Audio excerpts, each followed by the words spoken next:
Hello students, this video is specially prepared for class 9th subject chemistry. In this session we are going to discuss chapter 1 language of chemistry part 1. What is a pure substance? A pure substance is one which is made up of molecules containing same kind of atoms. For example, carbon dioxide gas is a pure substance. All the molecules of it are made up of two oxygen atoms and one carbon atom. Element. An element is a simple and pure form of matter which cannot be decomposed into simpler substances. Atom. An atom is the smallest particle of an element which may or may not exist independently but can take part in a chemical reaction. Then what is atomicity? The number of atoms in a molecule of an element is called atomicity. Molecules can be monoatomic, diatomic and even polyatomic. Atomic molecules. Elements having one atom in their molecules. Example, noble gases. What are noble gases? Noble gases, also called inert gases because they do not react at all. Helium, neon, argon, krypton, xenon, they all are noble gases and they have one atom each in their molecule. So the atomicity of noble gases is 1. Diatomic molecules. Elements having two atoms in their molecule. For example, hydrogen is made up of two hydrogen atoms. Oxygen O2 is made up of two oxygen atoms. Similarly, triatomic molecules. Elements having three atoms in their molecule. For example, ozone O3. Tetraatomic molecules. Elements having four atoms in their molecule. For example, phosphorus.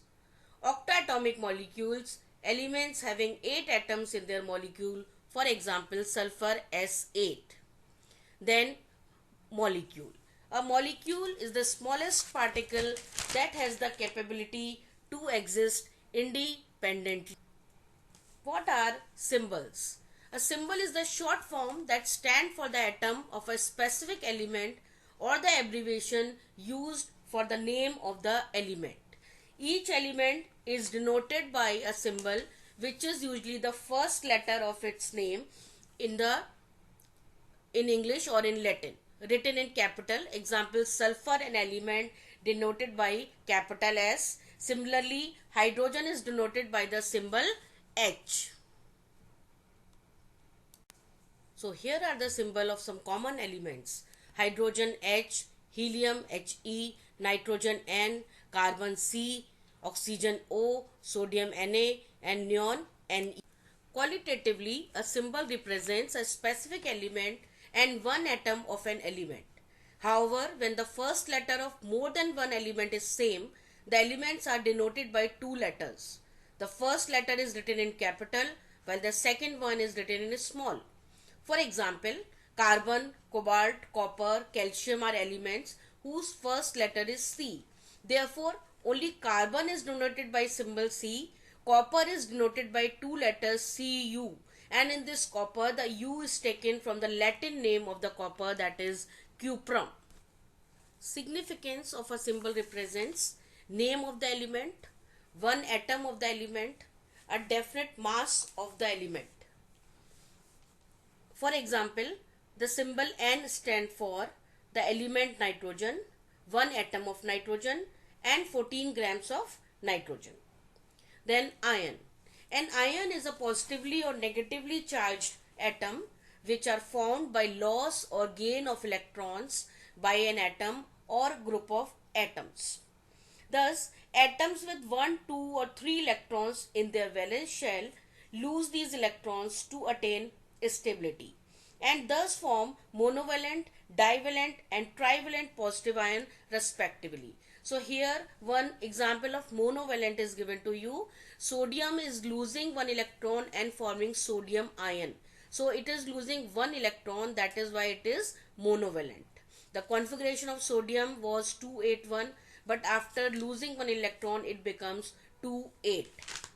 Then positive ions are called cations. Then what are radicals?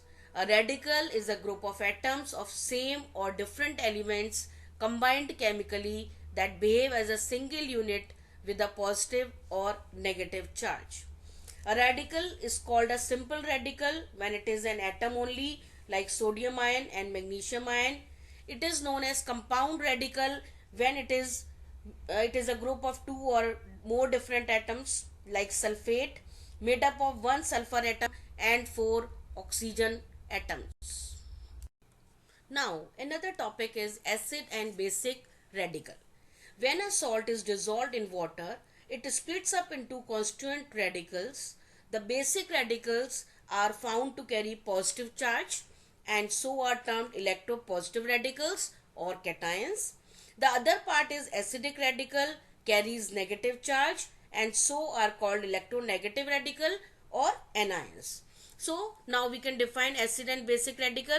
Acid radical, the electronegative or negatively charged radical, is called an acid radical. For example, chloride ion. Basic radical, the electropositive or positively charged radical, is called a basic radical. For example, potassium ion. So just see this equation. KOH plus HCl is equal to KCl plus H2O.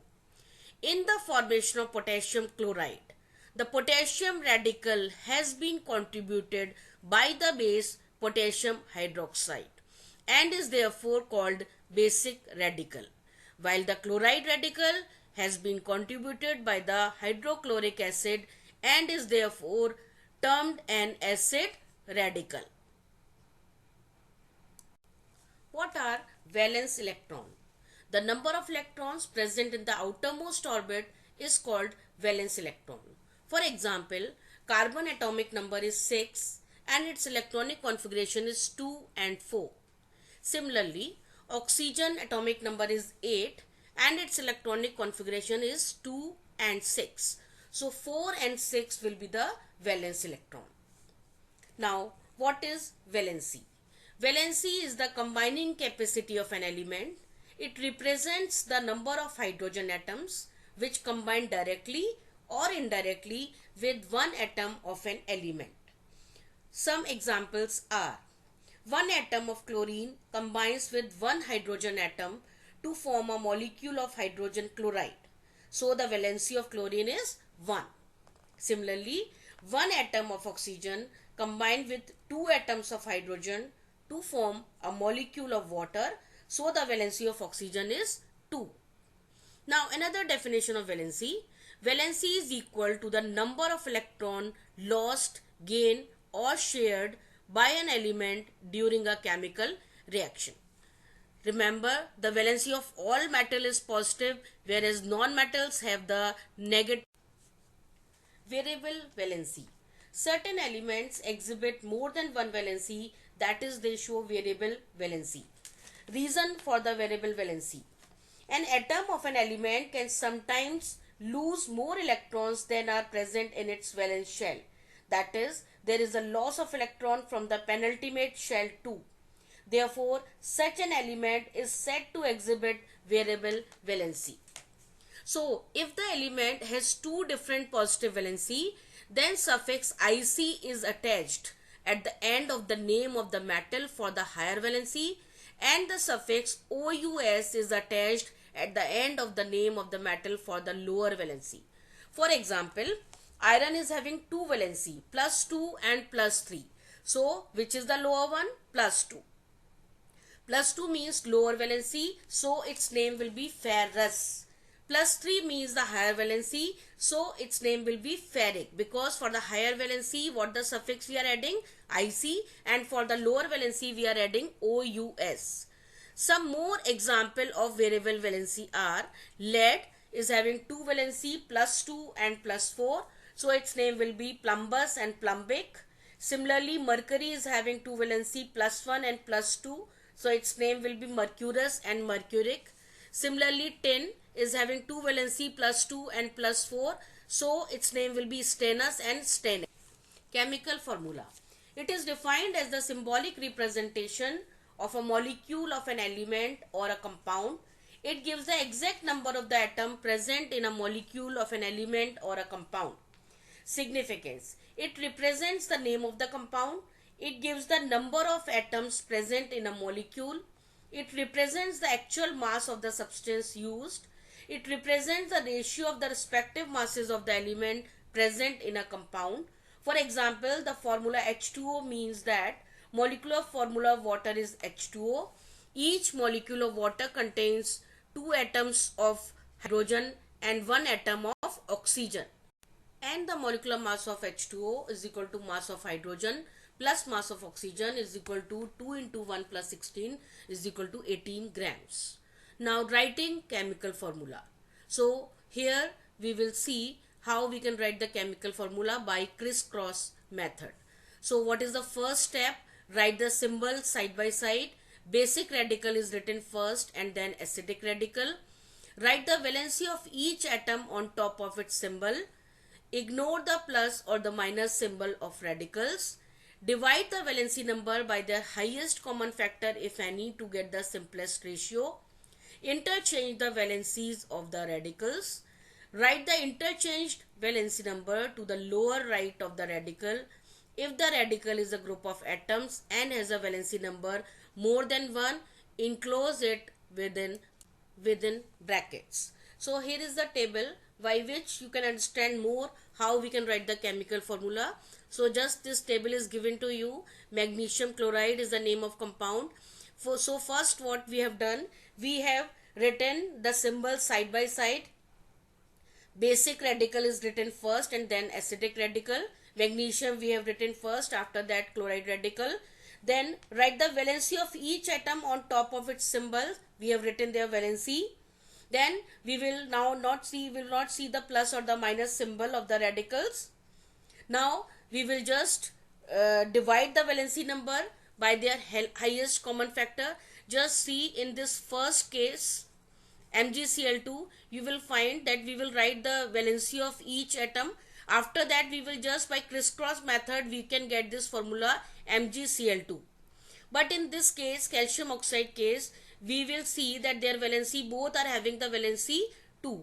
So we will divide it by the 2 and we will get Ca1O1. So final the formula will be CaO.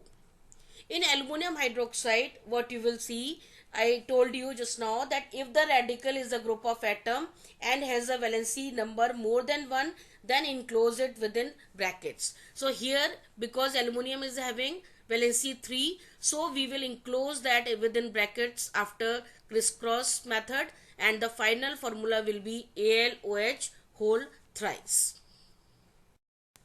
Now naming certain compounds. First of all, when a metal and a non-metal is there, then the metal is written first, followed by the non-metal, and the suffix IDE is added to the non-metal. For example, calcium plus nitrogen is equal to calcium nitride. IDE we have added.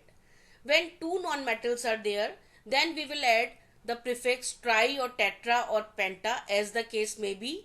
For example, PCl3 is phosphorus trichloride. If in place of 3 here 5 will be there, then we will write phosphorus pentachloride.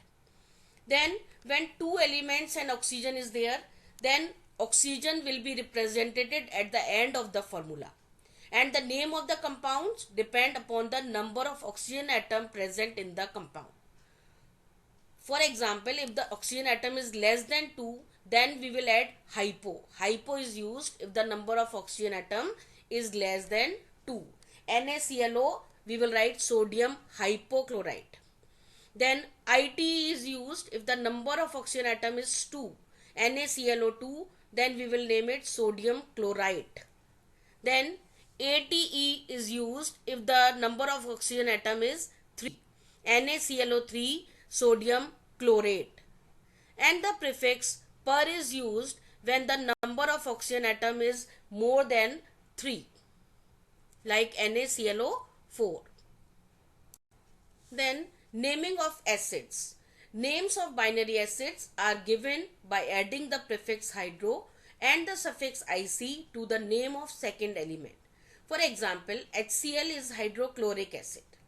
Name of acid containing radical of polyatomic groups are given on the basis of second element present in the molecule and the prefix hydro is not used. For example, in H2SO4, the second element is sulfur, hence the name sulfuric acid we will write.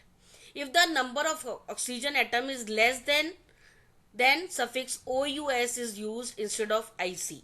Thus H2SO3, for H2SO4 we are writing sulfuric acid, but for H2SO3 we will write sulfurous acid, and for HNO2 we will write nitrous acid. Then our last topic is to calculate valency from the formula. So first of all, what we will do, we will write the given formula. Just see in this table we have written the formula NO2.